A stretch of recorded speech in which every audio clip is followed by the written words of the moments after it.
কোনো কিচ্ছু আমি এই ঘরে রাখবো না, সব ভাঙিয়ে ফেলবো। বিয়ে দিবা কি না? হ্যাঁ, আমি আমি আমি তো না করি নাই কখনো। হ্যাঁ তো কোনদিন করো না আম্মা। আচ্ছা, হ্যাঁ হ্যাঁ হ্যাঁ, আমি বললাম হ্যাঁ হ্যাঁ বিয়ে দিব, কিন্তু মেয়ে পাবো কোথায়? মেয়ে তো পেতে হবে। মেয়ে তো পাইছি মা। পেতেছি কোথায়? কোন জেলায়, কোন থানায়, কোন গ্রাম বল? উত্তরা 7 নম্বর সেক্টর 11 নম্বর রোড, হ্যাঁ 4 নম্বর বাড়ি। 4 নম্বর বাড়ি।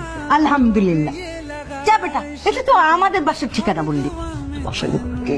কোথায় থাকে? হ্যাঁ, আমি দেখেছি তো মেয়েটাকে। মা একটু ম্যানেজ করো না। আরে ম্যানেজ হয়ে যাবে, সবচেয়ে দ্রুত ম্যানেজ হবে তোর বাবা। কারণ মেয়ে দেখতে হলে একবার ভাড়া লাগবে না, সিএনজি খরচ হবে না, রিক্সা ভাড়াও লাগবে না, শুধু পা দুটো খরচ করে টুং করে দোতলায় উঠে যাবে। মা তারপর রিস্ক নেওয়া যাবে না, তুই এই প্লেটটা নিবা, চোখ দুটো বড় করো মা, বাবার সামনে গিয়ে দাম করে বাইরে দিয়ে শুরু করো মা। যাও মা। তুই কিন্তু বলছিস।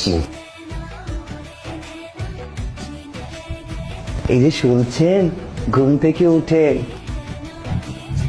ইসলাম এই তো বসছে।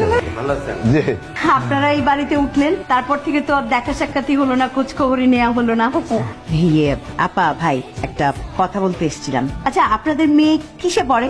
আমার মেয়ে আসলে পড়াশোনা শেষ, ও বাসাতেই থাকে। চাকরি বাকরি করবে না? আসলে ভাই আমরা তো সবসময় অসুস্থই থাকি, তো বাইরে কাজ না করেও আমাদের দেখাশোনা করে। বাহ, এরকম লক্ষ্মী মেয়ে তো চাচ্ছিলাম। আপনাদের মেয়ের জন্য একটা বিয়ের প্রস্তাব নিয়ে এসেছিলাম। আপনাদের মেয়েকে খুব পছন্দ, ওর স্যাম ভীষণ পছন্দ করেছে ওকে, আর আমরাও পছন্দ করেছি।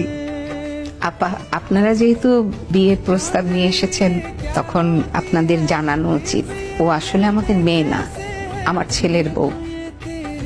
2 বছর আগে আমরা ওকে বৌমা করে আমাদের সংসারে নিয়ে এসেছিলাম।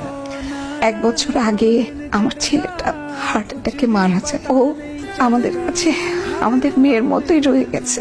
আমরা ওকে মেয়ের মতোই ভালোবাসি, আদর করি। তবু আমরা চাই ও যেন আবার নতুন করে জীবনটা শুরু করে। বাবা বড় করে হা করো, কংগ্রাচুলেশন, তোমার বিয়ে পাক্কা। ডেটটা ফিক্সড করতাম, জানি পাক্কা হবে। আর ডেট ফিক্স করার কি আছে, কাবিন টাবিন করে ফেলি না, চলো।